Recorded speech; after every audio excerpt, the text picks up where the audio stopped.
हमारी आज की कहानी में हीरोइन हीरो के इनर थॉट्स को सुन सकती थी एंड ट्रस्ट मी, ये कहानी बहुत ही ज़्यादा फ़नी होने वाली है। मतलब हीरो के थॉट्स को सुन करके हीरोइन को भरोसा ही नहीं था कि ये जितना रूथलेस दिखता है अंदर से तो ये इतना ही क्यूट पपी बॉय है। कहानी की शुरुआत में रोहान को सिस्टम बताती है कि वो ट्रांसमिग्रेट होकर के नॉवेल के अंदर आ चुकी है, लेकिन यहाँ पर वो जो है कोई फीमेल लीड नहीं बनी है। उसकी शादी लिमिंग नाम के एक बंदे से हुआ है जो कि विलन है, लेकिन उसकी लव स्टोरी तो बाईचेन नाम के बंदे के साथ शुरू होती है। उसको यहीं पर ये काम दिया गया था, लेकिन रूहान सोचती है नहीं नहीं, अगर मैं इस कहानी के प्लॉट के हिसाब से चलूँगी तो एंड में मारी जाऊँगी। भले ही इस दुनिया में मैं लिमिंग की वाइफ बनी हूँ, बहुत ही अमीर हूँ, लेकिन मुझे तो सिर्फ एक ही काम करना है, लिमिंग और बाईचेन दोनों से दूर रहना। अगर मैंने ऐसा नहीं किया तो मेरी एंडिंग वही तो होने वाली है। मैं लिमिंग की सेटिंग कहानी के फर्स्ट लीड से मिला दूंगी। तभी वहाँ पर वो नोटिस करती है बाईचेन को कुछ गुंडे पीट रहे हैं। सिस्टम उसे बताता है रूहान को जाना है, बाईचेन को बचाना है। बाईचेन को रूहान से पहली नज़र का प्यार हो जाएगा। उसे इस कहानी में ये पहला काम दिया गया था। रोहान सोचती है मैं लिमिंग और बाईचेन दोनों से दूर रहने का प्लान कर रही हूँ, लेकिन यहाँ पर सिस्टम ने मुझे सिर्फ ये काम दिया है कि मुझे बाईचेन को जा करके बचाना है। अब वो दिमाग लगाती है कि वो बाईचेन को बचा करके सिस्टम का काम भी कर ले और उससे प्यार भी ना हो। इस वजह से वो क्या ऐसा करे। वो दिमाग लगाते हुए अपना मेकअप चेंज करती है, काफ़ी अगली बन करके बाईचेन के सामने जाती है, क्योंकि उसे तो बस यही काम दिया गया था कि उसे बाईचेन को बचाना है।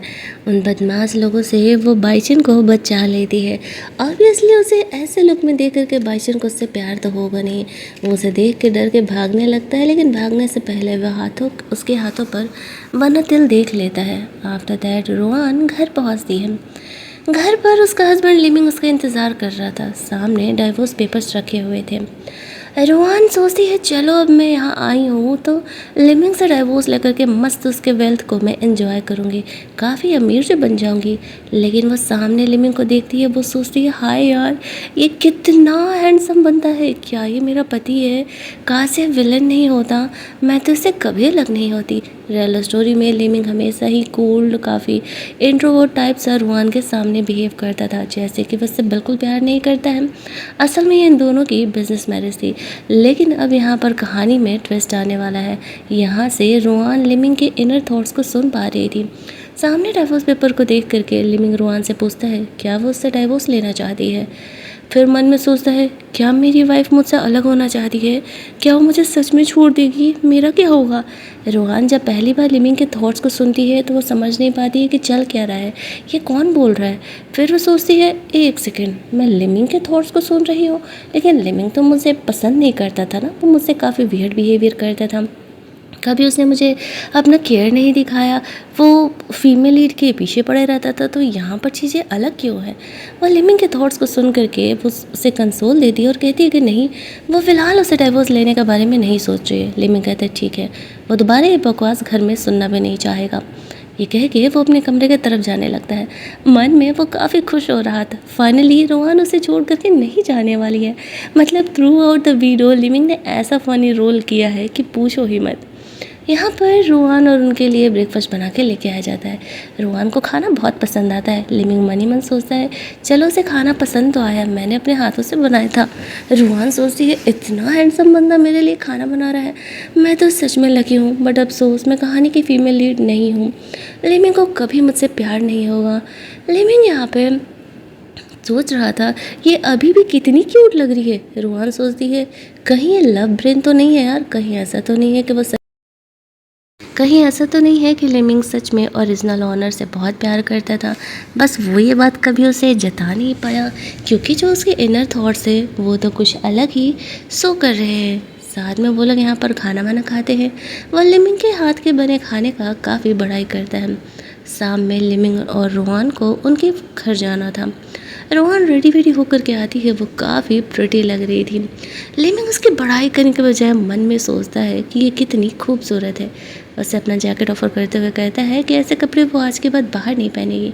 रोहान सोचती है बस थोड़ा सा शोल्डर ही तो दिख रहा है, इसमें क्या प्रॉब्लम है। उससे लिमिंग की बातें सुन करके तो ऐसा लग रहा था कि वो बहुत ही वियर्ड है, लेकिन मन में वो सोच रहा था कि मुझे काफ़ी जेलस हो रहा है, मेरी वाइफ इतनी खूबसूरत है, मैं उसे किसी और को नहीं देखने दे सकता। रोहन सोचती कि ये ढक्कन अगर ये बातें सामने से बोल देता तो इसका क्या जाता। इसकी रियल बातों को सुन करके तो किसी को भी लगेगा कि वो उस पर गुस्सा हो रहा है। यहाँ पर फिर वो लिमिंग का हाथ पकड़ करके उसके घर के लिए जाती है। वो सोचती है ये लड़का पक्का ठरकी है, ओरिजिनल ऑर्डर के पीछे ये पगलाया हुआ है, बस ये ढक्कन कभी अपनी फीलिंग्स बता नहीं पाया। वो लोग घर पहुँचते हैं जहाँ पर कि लिमिंग के मॉम के मरने के बाद उसके डैड ने उसकी सेवियर स्टेप मदर और उसके बच्चे बेइचिन को अडॉप्ट कर लिया था, लेकिन पूरी दुनिया को यही लगता था कि बेइचिन लिमिंग के डैड का बेटा है। उसकी माँ ने कभी लिमिंग के डैड की जान बचाई थी। ये कहानी का पॉइंट लिमिंग को पता चलता है। वो जानती थी कि यहाँ क्या होने वाला है। सिस्टम रोहान को ऑर्डर देती है उसे यहाँ पे लिमिंग को प्रोटेक्ट करना है उसके फैमिली वालों के सामने। रोहान खुद को मेंटली प्रिपेयर करके यहाँ पर आई हुई थी। वो जानती थी जो उसकी स्टेप मदर है ना, वो बहुत ही बदमाश है। वो हमेशा ही लिमिंग और उसके डैड के बीच रिलेशनशिप सिर्फ खराब करने में ही लगी रहती थी। आज भी वो यही करती है। बातों को ऐसे घुमा फिरा करके कहती थी ना कि उसके डैड को धीरे धीरे इन सारी बातों पे ट्रस्ट होने लगा था कि लिमिंग बहुत ही इरिस्पॉन्सिबल इंसान है। यहाँ पर जब रोहान लिमिंग को सपोर्ट कर रही थी तो लिमिंग मन ही मन खुश हो रहा था, मेरी वाइफ मुझे प्रोटेक्ट कर रही है, मैं कितनी लकी हूँ। लिमिंग की स्टेप मदर ये दिखाती है कि सब कुछ लिमिंग के पसंद का बना है, लेकिन रोहान यहाँ पर क्लियर कर देती है इसमें से एक भी चीज़ लिमिंग के पसंद नहीं है। आंटी अब भूल गई हो या फिर अच्छी बनने की एक्टिंग करते करते बोर हो चुकी हो। यहाँ पर उसकी माँ फिर बातों को ट्विस्ट करती है, सारा ब्लेम लिमिंग पर ही डाल देती है और कहती है ये कंपनी ढंग से नहीं संभाल रहा है, आप ये कंपनी के शेयर्स मेरे बेटे बेचैन को दे दीजिए। लिमिंग भी गुस्से में उन पेपर्स पर साइन कर देता है। रोहान उन पेपर्स को लेकर के फाड़ देती है। लिमिंग के डैड पर गुस्सा करते हुए कहती है आपसे बड़ा बेवकूफ़ इंसान मैंने अपनी लाइफ में नहीं देखा। एक आउटसाइडर की बातों पर ट्रस्ट करके आप अपने ही बेटे पर भरोसा करना बंद कर दिए, कभी उसकी बातों को नहीं सुने। बेचैन यहाँ पर वैसे तो रोहान को देखते ही उसे पसंद करने लगा था, वो काफ़ी खूबसूरत थी, लेकिन उसकी हरकतों से वो सोच रहा था कि वो कभी उसे भाव नहीं देगी। वो और लिमिंग दोनों अपोजिट साइड खड़े थे ना। लिमिंग रोहान को जाकर के संभालता है, वो इन सबको सबक सिखा करके थक चुकी थी। तभी भाईचैन की नज़र रोहान के हाथ पर बने उस तल पर पड़ती है। वो पहचान जाता है रोहान ने उसकी जान बचाई थी। वो और लिमिंग दोनों ही आपस में रोहान के लिए लड़ने लगते हैं। लिमिंग के फादर गुस्सा करते हैं कि तुम दोनों भाई एक लड़की के लिए लड़ रहे हो। रोहान यहाँ पर भाईचैन की पिटाई लगाती है और कहती है देख भाई, मैंने गलती से ही तेरी जान बचा ली थी, मुझे पता होता ना कि तू लिमिंग का सौतेला भाई है तो मैं कभी ऐसा ना करती। आफ्टर दैट वो यहाँ पूरा तहलका इधर उधर मचा देती है और लिमिंग रोहान को वहाँ से लेकर के जाता है। बाहर जाने पर बहुत बड़ा बिजली गिरने वाला था, लेकिन लिमिंग रोहान को बचाने के लिए बीच में आ जाता है, वो बेहोश हो जाता है। वो जल्दी जल्दी सिस्टम से रिक्वेस्ट करने लगती है कि उसके पॉइंट्स को लिमिंग में ट्रांसफ़र करके उसकी जान बचाने के लिए। तब तक बाईचैन यहाँ पर आ जाता है और वो पूछने लगता है कि क्या हुआ। अब अभी जो कुछ हो उन सबका गुस्सा रोहान बाईचैन पर लगा देती है और उस पर पिटाई कर देती है उसकी। कहती है ये सब कुछ तुम्हारी वजह से ही हो रहा है, शायद तुम अपनी औकात भूल गए हो कि तुम्हें क्या करना चाहिए और क्या नहीं। लिमिंग से तुम तो दूर ही रहना। भाईचैन वहाँ से डर के मारे खिसक लेता है। रोहान लिमिंग के पास वापस जाती है। उसे फिक्र था कि कहीं उसे कुछ हो ना जाए। अपना मिशन कंप्लीट करने से पहले अगर लिमिंग को कुछ हो जाता तो फिर बहुत पंगे हो जाते। इस दुनिया के मेमोरीज रोहान के पास नहीं थे, लेकिन उसे ऐसा लग रहा था जैसे कि यहाँ पर वो कुछ चीज़ों से फैमिलियर है, ये सारी चीज़ें उसके साथ पहले भी हो चुकी है। तभी लिमिंग को होश आता है। रोहान उसे संभालते हुए उड़ने के लिए कहती है अभी आसमान से बिजली गिरी थी तो मुझे बचाने के लिए बीच में आ गए थे, दोबारा ऐसा कभी मत करना। जिस तरीके से वो अपने हाथों को घुमा रही थी, लिमिंग को लगने लगता है कि रोहान की वही कॉलेज टाइम वाली फ्रेंड उसकी सेवियर वापस आ गई है और इसी वजह से वो रोहान से और ज़्यादा अट्रैक्टेड फील करने लगा था। वहाँ से निकल करके वो लोग घर पहुँचते हैं।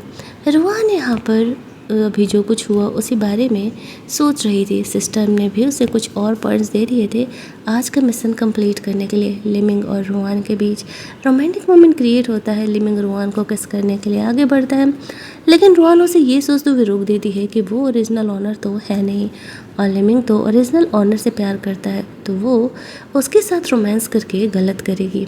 वो तो बस यहाँ पर अपना पूरा स्टोरी कंप्लीट करने के लिए ही आई हुई है।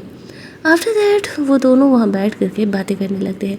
लिमिंग जो कुछ भी मन में सोच रहा था रोहान उन्हें सुन पा रही थी। उसे यहाँ पर जेलसी हो रहा था कि वो बाईचन को कैसे जानती है और क्या करती है यहाँ पे उसके साथ। रोहान यहाँ पर सोचती है लड़का सच में पागल है, बिल्कुल साइको इंसान है। वो ओरिजिनल ऑनर को लेकर के इतना ज़्यादा ऑब्सेस था, इतना प्यार करता था, तो उसे ये बात बतानी चाहिए थी ना। ओरिजिनल ऑनर कभी उसे छोड़ करके दूसरे के पास जाती ही नहीं। यहाँ पर लिमिंग हर बार की तरह चुप ही रह जाता है, लेकिन वो मनी मन रोहान को हमेशा के लिए अपने साथ रखने के लिए तैयार था। रोहान उसकी हरकतों को सुन के अलग कमरे में सोने के लिए बोलती है। लिमिंग उसे कहता है कि हम दोनों हस्बैंड वाइफ हैं और हमें एक ही कमरे में रहना चाहिए, अलग रहने का कोई मतलब नहीं है।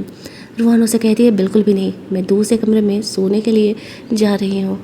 लिमिंग सोचता है ये तो और उसके पास आने के बजाय दूरी होते जा रही है।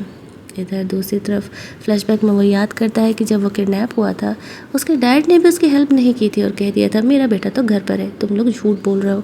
वो किडनैपर्स गुस्से में आकर के यहाँ पे लिमिंग को मारने वाले थे, क्योंकि अब उन्हें फिरौती के पैसे भी नहीं मिलने वाले थे और लिमिंग ने उनका फेस भी देख लिया था।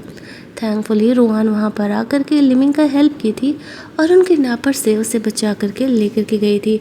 इसी वजह से तभी से लिमिंग रोहान से प्यार करने लगा था और इसी वजह से जब बिजनेस मैरिज भी आया था तो उसने उससे शादी किया था।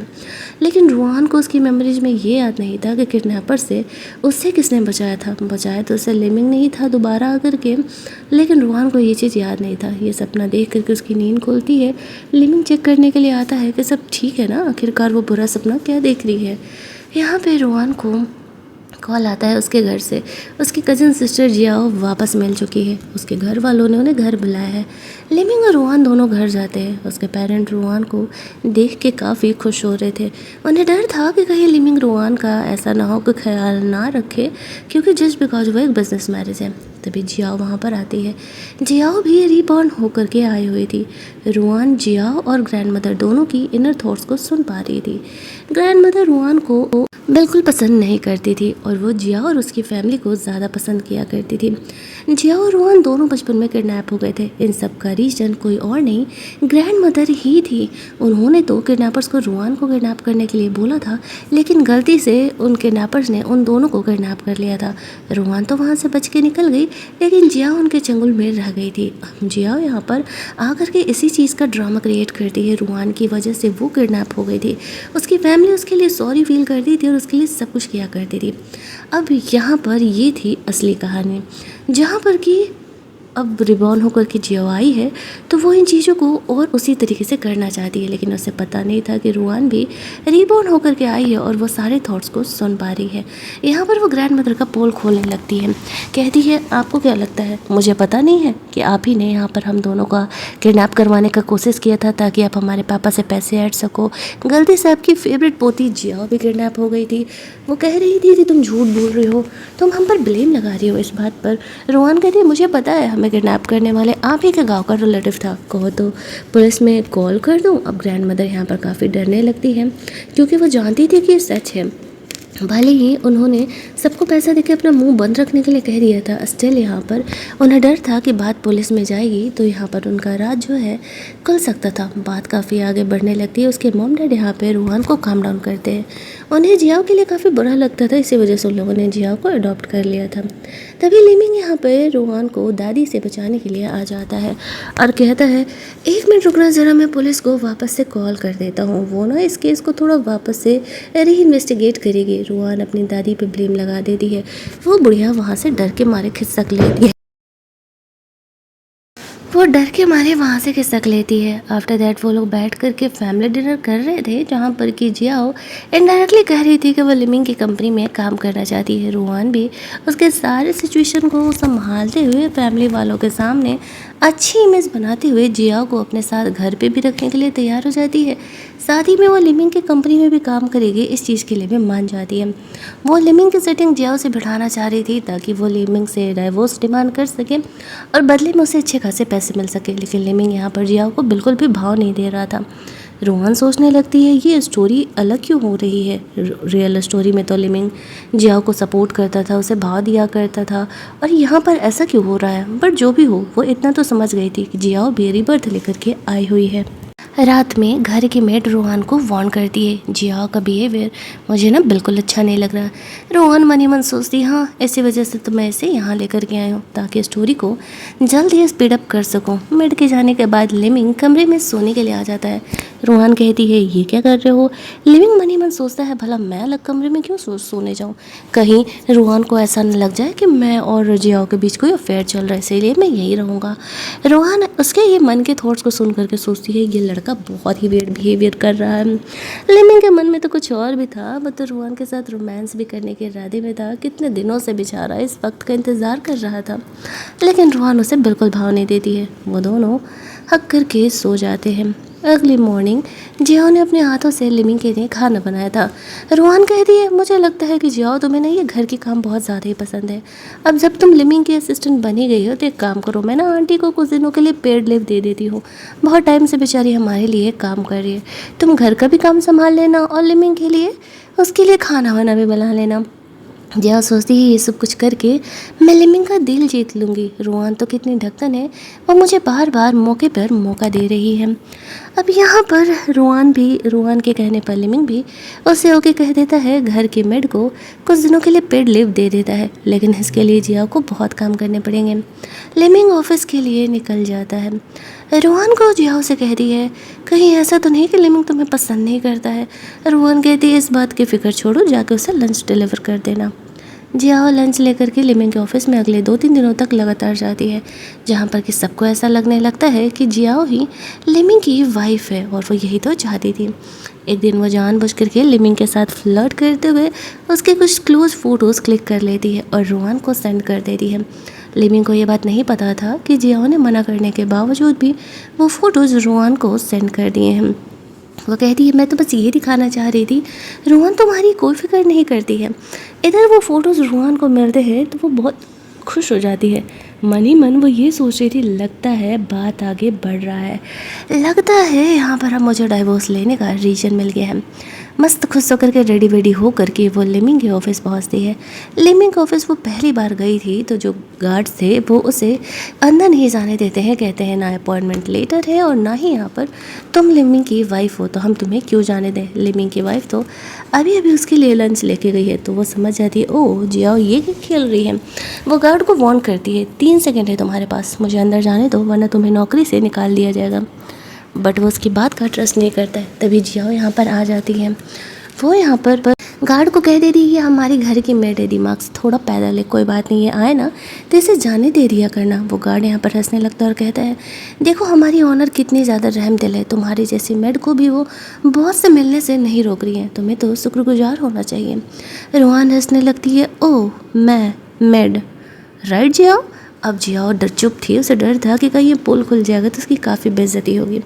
इन बीच में उसने लिविंग को कॉल भी कर दिया था। वो समझ गया था कि रोहन उसे मिलने के लिए आई हुई है। जब गार्ड्स रोहन को ऑफिस से निकालने लगते हैं तभी वहाँ पर लिविंग अपने सेक्रेटरी के साथ नीचे आ जाता है।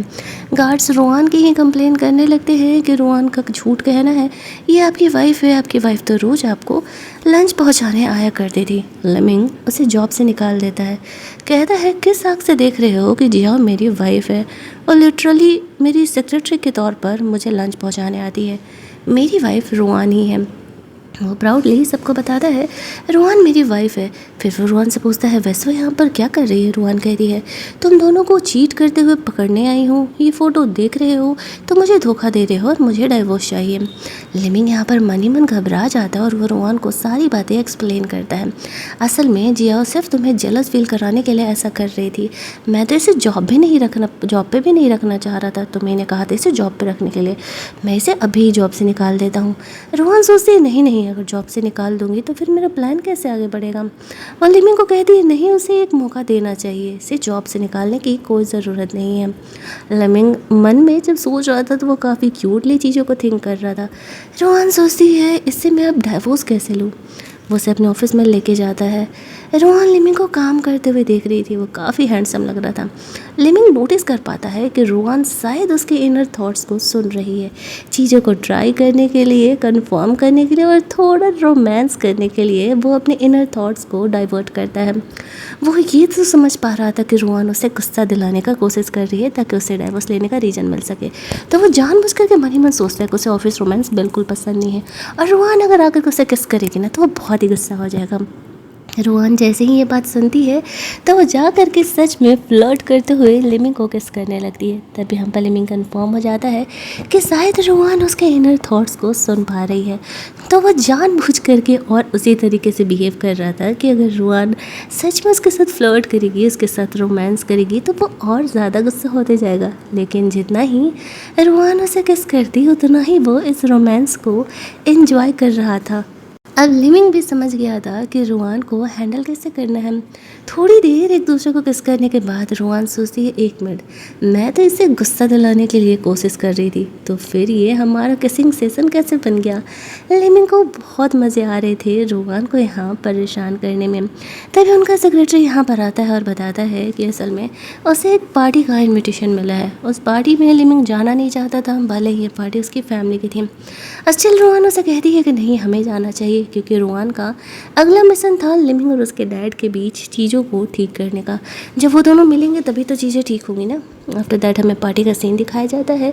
जियाओ भी वहाँ पर थी। जियाओ का सेटिंग रुआन कहीं और कराना चाहती थी।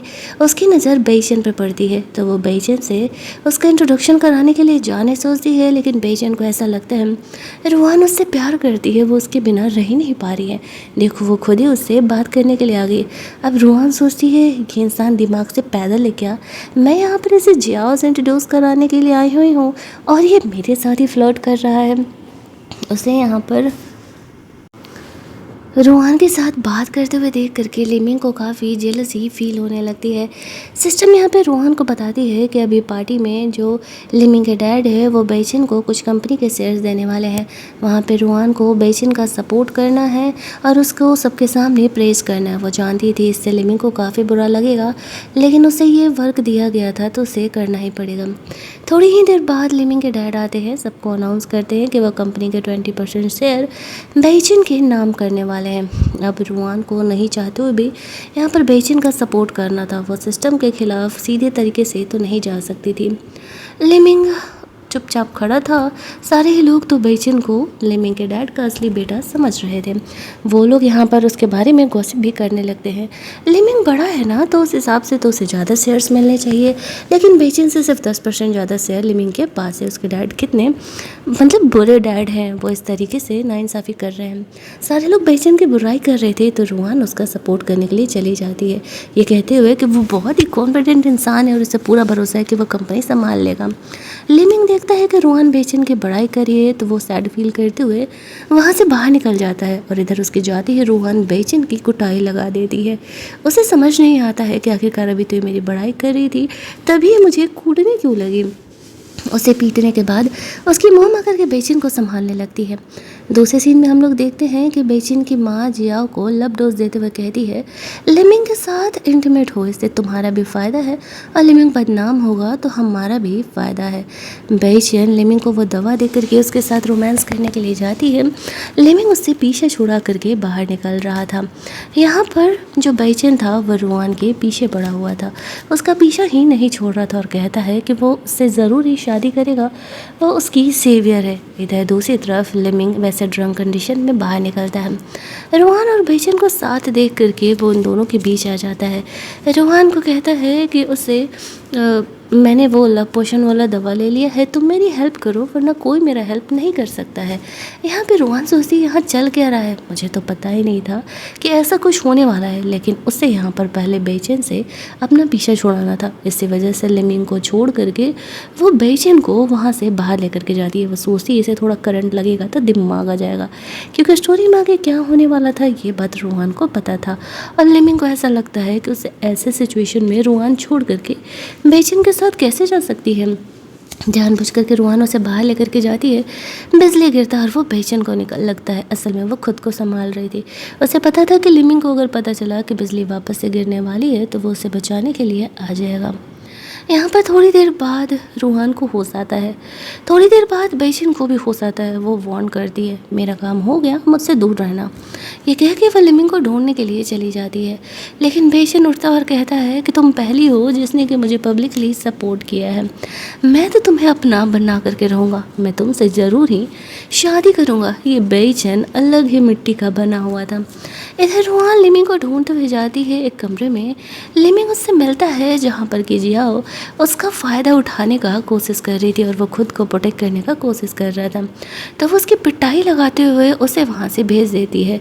वहीं दूसरी तरफ जो लिमिंग की स्टेप मदर थी वो अपने हस्बैंड और कुछ और लोगों को लेकर के प्लान के हिसाब से कमरे में आ रही थी दिखाने के लिए कि देखिए आपका बेटा रूहान को चीट कर रहा है और उसी के बहन के साथ लगा पड़ा है। लेकिन जैसे ही वो लोग कमरे को ओपन करते हैं तो सामने लिमिंग और रूहान शांति से बैठे हुए मिलते हैं। यहाँ पर वो लोग ये देख कर के चौंक जाते हैं कि असल में चल क्या रहा है। रूहान कहती है, आप लोग ऐसे कमरे में अचानक क्यों आ गए? मैं तो अपने हस्बैंड के साथ बैठ करके सिर्फ बात कर रही हूँ। लिमिंग के डैड अपनी वाइफ पर गुस्सा करते हुए कहते हैं, क्या चल रहा है यहाँ पर? तुमने कहा था कि लिमिंग रूहान को धोखा दे रहा है, उसका जियाओ के साथ अफेयर चल रहा है। जियाओ को तो रूहान ने पीट करके वहाँ से बाहर निकाल दिया था।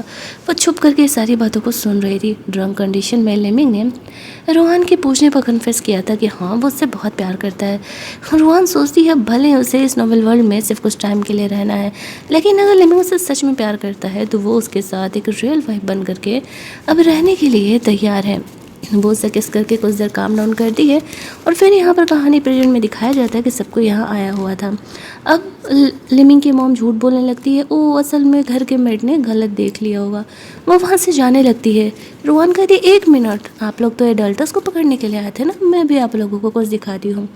लैपटॉप में एक वीडियो चलाती है जहाँ पर कि लिमिंग की माँ जियाओ को वो दवा दे रही थी कि लिमिंग को वो दवा देने के लिए ताकि यहाँ पे लिमिंग आउट ऑफ कंट्रोल हो जाए। अब वो ये बात मानने के लिए तैयार नहीं थी। उसका कहना था कि ये झूठ है। रूहान उसकी इनर थॉट सुन करके ये भी जान जाती है कि लिमिंग के डैड को टर्मिनल इलनेस है और ये औरत इतनी घटिया है कि उसने ये सारे रिपोर्ट जो हैं छुपा करके रखे हुए थे लिमिंग के डैड से ताकि वो जल्दी मर जाए और कंपनी के जो शेयर्स है वो यहाँ पर बेचन को मिल जाए। इसी वजह से इतने सालों से वो उसे झूठ भी बोल रही है। रूहान यहाँ पर जैसे ही बात लिमिंग के डैड को बताती है उसकी मॉम की तो हालत ख़राब हो जाती है। वो अपनी गलती मानने के लिए तैयार नहीं थी। प्रूफ के तौर पर रूहान कहती है, आप हॉस्पिटल में कॉल करिए, आपको सच्चाई पता चल जाएगा। आपकी सेकंड वाइफ ने सबको ब्राइब किया है। जैसे ही वो हॉस्पिटल में कॉल करता है सच सामने आ जाता है। असल में उन्हें सच में टर्मिनल इलनेस और उनका कोई ट्रीटमेंट नहीं चल रहा था। साथ ही में रूहान ये भी पोल खोलती है कि असल में उस पर किसी असली गुंडे ने अटैक नहीं किया था। ये सब कुछ बेचैन के मॉम का ही प्लान था। वो अपने ही दूर के रिलेटिव से ऐसा करवाई थी और जब पकड़ाने के बाद वो जेल चला गया तब उसने उसका ख्याल नहीं रखा। वो रिलेटिव बहुत गुस्से में था। रूहान उससे जेल से निकलवाया था और वो यहाँ पर बाहर आता है, सारा सच बक देता है। यहाँ पर बेचैन की माँ का पोल पूरी तरीके से खुल जाता है। लिमिंग के डैड सबको क्लियर करते हैं कि बेचैन मेरा बेटा नहीं है। असल में कुछ साल पहले बेचैन की माँ ने मेरी जान बचाई थी। एहसान चुकाने के लिए मैंने वादा किया था कि मैं बेचैन को अपने बेटे की तरह ट्रीट करूँगा। इसी वजह से मैं उसे अपना बेटा ही बना करके रख रहा था, लेकिन मुझे ही नहीं पता था कि ये औरत मेरी ही पीठ पीछे मुझे ही डंक मारेगी। अब वो लिमिंग की माँ से स्टेप मदर से तो डिवोर्स ले ही लेता है, साथ ही में बेचैन को भी घर से निकाल देता है और जो बेचैन की माँ थी उसे डिवोर्स के साथ साथ जेल भी भेज दिया जाता है क्योंकि उसी ने यहाँ पर लिमिंग के डैड पर अटैक करवाया था। ये पार्टी था, ये पूरा तमाशा, मस्त महाभारत चला यहाँ पर। इधर जियाओ भागती फिर रही थी क्योंकि अब पुलिस उसे पकड़ने वाली थी। ये सब कुछ होने के बाद लिमिंग अपने डैड से कहता है, मुझे बस इतना जानना है कि आप मुझसे बिल्कुल प्यार नहीं करते थे। माँ के गुजरने के बाद जब मैं किडनैप हुआ, किडनैपर्स ने आपको कॉल किया था, आपने तो उससे रैंसम भी नहीं दिया और झूठ बोल दिया कि मैं घर पर ही हूँ। लिमिंग के डैड कहते हैं, उस टाइम कंपनी का बहुत बुरा कंडीशन चल रहा था। हर रोज़ मुझे ऐसे स्कैमर के कॉल आते रहते थे। मैंने घर पर कॉल करके पता किया था। घर की मेड ने जब कहा कि तुम घर पर ही हो, तभी जाकर के मैंने किडनैपर्स को ये कहा था कि मेरा बेटा घर पर ही है। वो किडनैपर भी यहाँ पर बाईचेन की माँ के साथ मिला था। लिमिंग का किडनैपिंग भी बाईचेन की माँ ने ही करवाने का प्लान किया था ताकि वो पूरी तरीके से लिमिंग को रास्ते से ही हटा दे और कंपनी का पूरा हक उसके बेटे बाईचेन को मिल जाए। लेकिन लिमिंग को इतने साल से ये लग रहा था उसके डैड उससे प्यार नहीं करते हैं। वो आज भी अपने डैड को इस चीज़ के लिए माफ़ करने के लिए तैयार नहीं था। वो रोहान को वहाँ से लेकर के जाता है। रोहान उसे समझाने का कोशिश करती है, अगर वो सैड है, वो रोना चाहता है तो वो रो सकता है। रोहान उसका कभी मजाक नहीं उड़ाएगी। लिमिंग कहता है, पहले मैं अपने डैड से नफरत करता था, फिर मुझे समझ में आया कि शायद वो मुझसे कभी प्यार ही नहीं करते थे। उनसे नफरत करने का भी कोई मतलब नहीं है, लेकिन अब मेरे लाइफ में तुम आ गई हो ना, तो मुझे किसी और की कोई ज़रूरत नहीं है। जॉन खुश थी कि चलो कम से कम अब चीज़ें थोड़ी उसकी तरफ से हो रही है, लेकिन आगे जो होने वाला था उसने ये कभी एक्सपेक्ट नहीं किया था। घर जाने के बाद लिमिंग और रोहान रोमांस करते हैं। लिमिंग यहाँ पर वह दवा के कंट्रोल से पूरी तरीके से बाहर नहीं निकल पाया था, लेकिन रोहान उसे कहती है कि लिमिंग को उसे प्रॉमिस करना पड़ेगा कि वो यहाँ पर मन में बातों को नहीं रखेगा, जो भी हो वो सामने से कहेगा। लिमिंग उसे प्रॉमिस कर देता है। अगली मॉर्निंग रोहान को भी पता चल जाता है लिमिंग उसके थॉट्स सुन सकने वाली बात को जान चुका है। इसी वजह से वो अपने इनर थॉट्स को डाइवर्ट कर कि जो काम वो चाहता था वह रोहन से करवा रहा था। रोहन उसे कहती है, देखो इस बार तो मैं माफ़ कर रही हूँ, लेकिन दोबारा ऐसा नहीं होना चाहिए। दोबारा तुम्हें जो कुछ भी चाहिए, जो कुछ भी करना है, तुम क्लियरली मुझे बोलोगे, क्योंकि अभी मैं तुम्हारी इनर थॉट्स को सुन करके तुम्हें समझ पा रही हूँ। अगर ऐसा नहीं हो पाया और नहीं हो पाता तो फिर मैं कभी तुम्हारे प्यार को देख ही नहीं पाती। लिमिंग कहता है, ठीक है, आगे से मुझे जो कुछ भी चाहिए होगा मैं तुम्हें क्लियरली बता दिया करूँगा। लेकिन अभी स्टोरी में बहुत सारे कांड होने बाकी थे। रोहन लिमिंग के लिए लंच लेकर के ऑफिस जा रही थी, तभी देखती है कुछ गुंडे वापस से एक लड़की को पीट रहे हैं। रोहन उसे बचाने के लिए चली जाती है, लेकिन वो वापस से बेचैन निकलता है। रोहन कहती है, शिट यार, फिर से तुम आ गए। उसको घर से निकाल दिया गया था। लिमिंग के डैड ने उसे कभी शेयर दिए ही नहीं थे। वो उसे छोड़ के जा ही रही थी कि तभी कुछ गुंडे आके उसे किडनैप कर लेते हैं। हमें पता चलता है कि उसे जियाओ ने किडनैप किया था। रोहन उसे कहती है, बचपन में मुझे किडनैप करने के बाद तुम्हें चैन नहीं मिला जो तुम ये सब कुछ कर रही हो। जियाओ कहती है, मैं रिबॉर्न होके आई हूँ, लेकिन इस बार कहानी बिल्कुल अलग है। सारे लोग तुमसे प्यार कर रहे हैं, सारे लोग तुम्हारी बातों को भरोसा कर रहे हैं, और लिमिंग भी तुम्हारे पीछे पड़ा हुआ है। मैं कहानी की फीमेल लीड हूँ, मैं जो डिज़र्व करती हूँ मुझे चाहिए। रोहन कहती है, तुम पिछली स्टोरी में भी विलेन थी और इस स्टोरी में भी विलेन ही हो। तुमने जानबूझ करके मेरे और लिमिंग के बीच हमेशा मिसअंडरस्टैंडिंग क्रिएट करके रखा ताकि हम दोनों अलग रहें। तुम ही ने जानबूझ करके दादी के साथ मिल करके मुझे किडनैप करवाया था ताकि मुझे रास्ते से हटा सको, लेकिन अफसोस तुम्हारी दादी तो अब जेल में है, और तुमने जो आज किया उसके बाद तुम भी जेल में जाने वाली हो। जाओ हंसने लगती है कि तुम्हें यहाँ बचाने के लिए कोई नहीं आने वाला है। थैंकफुली लिमिंग वहाँ पर पहुँच जाता है और वो रोहन को बचा लेता है, लेकिन इन सब में रोहन की जो बैग की मेमोरी थी वो वापस आ जाती है। जिन गुंडों ने अभी फ़िलहाल रोहन को किडनैप किया था, उन्हीं गुंडों ने लिमिंग को भी किडनैप किया था। उस टाइम लिमिंग ने वापस आकर के रोहन की जान बचाई थी। इस टाइम भी लिमिंग ही आकर के उसकी जान बचा रहा है। जियाओ को भी जेल हो जाता है। जियाओ का कहना था कि रोहन तुमसे प्यार नहीं करती है क्योंकि वो रोहन है ही नहीं। लिमिंग कहता है उसे फ़र्क नहीं पड़ता वो कौन है, वो बस रोहन से प्यार करता है।